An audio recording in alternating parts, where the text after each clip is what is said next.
Bien-aimés dans le Seigneur, que la grâce, la paix et la joie du Christ habitent en vos cœurs et y demeurent à jamais. Rendons grâce au Seigneur qui renouvelle en chacun d'entre nous son souffle de vie. Bénissons-le en ce 5e dimanche de temps de carême de l'année liturgique C, parce qu'il nous ouvre à notre méditation dominicale qui porte le titre de « Poursuis ta marche vers le Christ ». Oui, frères et sœurs, cette marche vers le Christ ne va pas sans amour. Oui, c'est pourquoi nous pouvons nous permettre de nous dire « Aime comme Dieu t'aime ». Et c'est ce vers quoi le Christ nous entraîne dans l'évangile de Jean. Vous l'aurez compris, l'évangile de ce jour. Il parfait la loi pendant que les gens veulent condamner, les gens veulent juger. Lui, il pardonne, il entraîne à la miséricorde. Il nous entraîne à nous regarder nous-mêmes pour comprendre que nous ne sommes pas meilleurs que les autres. Oui, frères et sœurs, ce n'est pas parce que l'autre pêche de manière différente que toi que tu vas penser que tu es meilleur. Oui, notre monde d'aujourd'hui a besoin d'écouter cet évangile. Parce que nous sommes trop portés à juger les autres. Nous sommes trop portés à condamner les autres alors que nous ne sommes pas meilleurs. Ce n'est pas parce que, frères et sœurs, les gens ignorent ton mal, les gens ignorent tout ce que tu fais de mauvais, tout ce que je fais de mauvais, que nous allons nous croire meilleurs que les autres. Non, bien-aimés dans le Seigneur. Nous devons plutôt comprendre que ce n'est que par grâce.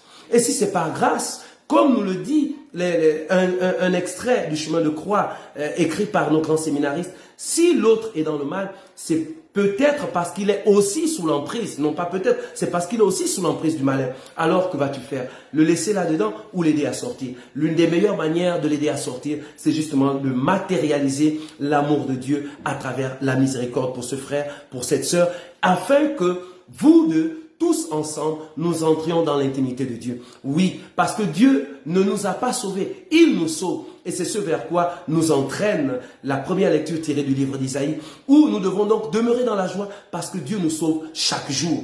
Alors, sortons de la condamnation et matérialisons l'amour les uns envers les autres, les uns pour les autres. C'est pourquoi d'ailleurs, Saint Paul ira plus loin en disant « Ma vie passée n'a plus d'importance », c'est ce qu'il dit dans la deuxième lecture, puisqu'il a rencontré le Christ. Ce qui importe aujourd'hui, c'est cette relation qu'il a avec Dieu. Et nous aussi, nous devons comprendre que tout ce que nous avions avant le carême n'est plus important. Ce qui est important, c'est l'intimité que nous avons aujourd'hui avec le Christ. Prions donc les uns pour les autres. Demandons au Seigneur de nous remplir d'amour, afin que nous partageons cet amour avec nos frères et sœurs partout où nous sommes et que nous propagions sa miséricorde et sa joie pour sa plus grande gloire. Et le salut de chacun d'entre nous, loué soit Jésus-Christ à jamais. Que le Seigneur vous bénisse, lui qui est Père, Fils et Saint-Esprit.